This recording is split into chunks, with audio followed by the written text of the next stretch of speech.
Custo de vida, emprego e desemprego, cesta básica, tarifas públicas, salário mínimo. Agora, na Brasil Atual, a análise do DIEESE. E nós vamos conversar agora com o diretor técnico do DIEESE, Fausto Augusto Júnior. Bom dia, Fausto. Bom dia, Glauco. Bom dia a todos. Fausto, o DIEESE lançou o boletim de conjuntura dos meses de junho e julho, mostrando que continuamos com a economia em ritmo lento, mas o aumento da pobreza, infelizmente, segue em ritmo acelerado. Mesmo os indicadores econômicos que apresentam uma ligeira melhora já indicam um fôlego curto, enquanto as desigualdades sociais e econômicas e também a pobreza vão se acentuando. Quais são os principais destaques que você chama desse boletim, Fausto? Bem, Glauco, o que a gente tem assistido, de certo modo, é um quadro da nossa estagnação econômica e da nossa degradação social. De alguma forma, o que a gente tem visto é uma ampliação da pobreza. Nós estamos falando aí de mais de 33 milhões de pessoas que passam fome, nós estamos falando de uma renda média do brasileiro que vai se diminuindo, de um lado corroída pela inflação, de outro lado pela própria economia que não consegue avançar.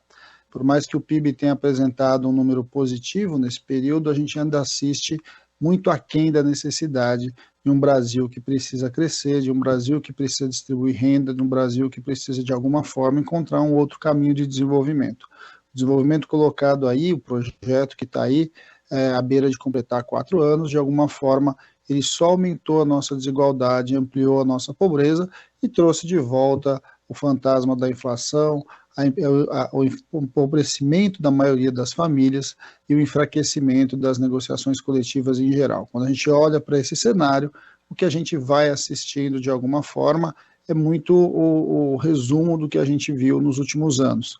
A ampliação de um lado da pobreza e de outro a ampliação da desigualdade. Acho que esse, de certo modo, é o principal resumo. Vale a pena sempre destacar que a inflação, aí em torno de 12% ao ano, vem atingindo de maneira muito radical, muito forte as camadas mais pobres da população. Isso ajuda a compreender, inclusive, por que a gente está nesse quadro, em especial vinculado à questão da fome. A cesta básica vem aumentando nos principais estados, o preço dos alimentos ele mudou de patamar e a cada mês que a gente assiste, um produto novo aí entra em destaque como recorde de aumento do seu preço. Quando a gente vai vendo, por outro lado, a renda vai caindo e o patamar de condições de vida da população média do Brasil vai se deteriorando. E Fausto, quando você fala em discutir um outro caminho de desenvolvimento, a gente sempre lembra que o governo brasileiro tem à disposição instrumentos de Estado importantes e que foram significativos em outras crises, inclusive, né? Mas hoje ele parece que abre mão de usar esses instrumentos, né? Indo pelo caminho da privatização, como fez com a Eletrobras, também o desmonte da Petrobras, e a única intervenção do governo, né, na prática do Estado que tem ali do Banco Central, é de provocar mais contração na economia para tentar abaixar a inflação. Então é necessário discutir esse modelo, que é o modelo de Estado mesmo, Fausto. Sim, nós precisamos olhar os lados aí do que a gente está assistindo nesse momento. De um lado, o governo avança numa PEC bastante complicada, com caráter tipicamente eleitoreiro, que vai no sentido aí de colocar alguns instrumentos que poderiam e deveriam ter sido utilizados há muito mais tempo, de um lado. De outro, e de alguma forma perpetuados. Vamos lembrar que a PEC aí que está colocada, que deve ampliar os benefícios sociais, de alguma forma tem validade só até o final do ano. Na outra ponta, o governo amplia a política de privatização e a gente tem assistido o que é essa política de privatização, em especial quando a gente fala nos preços dos combustíveis, nos preços da energia elétrica, e que de alguma forma vai mostrando que quando você deixa tudo a sabor do mercado, o mercado caminha para a concentração de renda, caminha para ampliação da desigualdade. Isso aí tem a ver muito com a política implementada pelo governo Bolsonaro, aí pelas mãos do Guedes, desde o começo. A elevação da taxa de juros, né, mais uma vez, se coloca aí como um dos vilões que a gente deve assistir no próximo período de redução do nosso crescimento econômico. Mas, na verdade, tudo isso está vinculado a uma falta de um projeto claramente de desenvolvimento econômico e social, e o que simplesmente se vê é se deixar o sabor do mercado. Se deixar o sabor do mercado é um pouco do que está aí, sem programa de desenvolvimento, você simplesmente amplia a desigualdade, amplia a pobreza e não enfrenta os reais problemas da população brasileira. Ao contrário, você caminha para ampliá-lo. Vamos lembrar que quando a gente está falando de pobreza, inclusive, nós estamos falando de condições muito diferenciadas entre grupos diversos.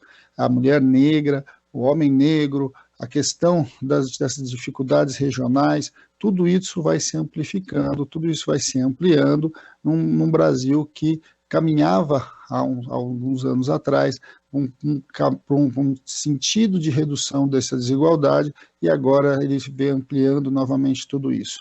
Quando a gente vê o que acontece com a renda no Nordeste, quando a gente vê o que acontece com a renda do Norte, que a gente olha para as condições de emprego e desemprego das populações negras, a gente vai vendo como, de alguma forma, essa desigualdade ela acaba se consolidando e se amplificando quando você simplesmente não tem programa de desenvolvimento e acredita que simplesmente o mercado tende a resolver tudo isso. E quando a gente observa alguns dados trazidos pelo boletim, Fausto, também citando aqui um outro levantamento do Diese mostrando que na pauta de reivindicações de 2021, 88% das greves incluíram itens de caráter defensivo, ou seja, na verdade de manutenção de condições vigentes. A gente lembra um pouco que esse era o panorama crítico de parte dos anos 90, né, em que as grandes mobilizações também eram principalmente para não haver demissão, entre outros itens de caráter defensivo. Isso evidencia bem que a situação do trabalhador brasileiro, de uma forma geral, isso porque a gente está falando do trabalhador formalizado, né, deteriorou bastante nos últimos anos, Fausto? Aí nós temos dois lados aí, né, Glauco? De alguma forma é um problema efetivo, né? O trabalhador está com condições muito piores de trabalho e com condições muito difíceis de ampliação e de negociação, mas de outro a gente vai vendo também, inclusive, o problema das próprias empresas. Quando você tem aí um conjunto de pautas, normalmente quando a gente está falando de pautas defensivas, a gente está falando de pagamento dos seus direitos, né? A maior parte das greves estão vinculadas a direitos que de alguma forma não estão sendo pagos pelas empresas e muitas vezes o principal deles, que é o próprio salário. O atraso de salário é um item importante aí no número de greves que a gente assistiu. A gente não assiste movimentos de ampliação de direitos, ao contrário, a gente vai assistindo movimentos que estão vinculados à defesa dos direitos, uma vez que o momento econômico, a alta taxa de desemprego, dificulta a própria ação sindical. É bom lembrar também, né, Glauco, que a gente vive aí o pós-reforma trabalhista de 2017, que prometeu muita coisa, prometeu ampliação do emprego, prometeu criação de vagas, prometeu aumentar salário, mas na prática o que a gente viu foi aumento da precarização, diminuição aí da renda média do trabalhador, ampliação do desemprego e pouca geração efetiva de emprego. O que a gente viu foi uma transição aí do mercado formal para ampliação do mercado informal. Tudo isso também, de alguma forma, enfraqueceu o próprio movimento sindical, a própria luta dos trabalhadores, mas que num ano como esse aí, alguma coisa um pouco mais de 60 dias da eleição, vai mostrando que precisa fazer alterações, que precisa mudar.